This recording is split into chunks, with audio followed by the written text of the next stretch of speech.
PG, Pierluigi Ricci, chef and owner of PG's restaurant. We have relocated literally 300 yards down the road from where we were at Toscanini before. We opened now about 4 months and excited about the new venture.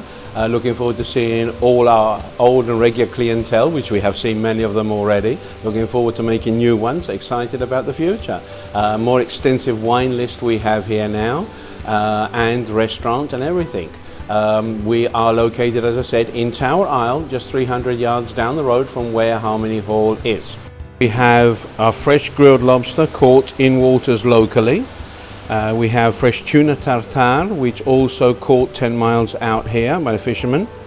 Duck with ginger and pineapple, one of our signature dishes as well. The pappardelle that you see here, freshly made in-house with rucola pesto and parmesan shavings in a marinara sauce.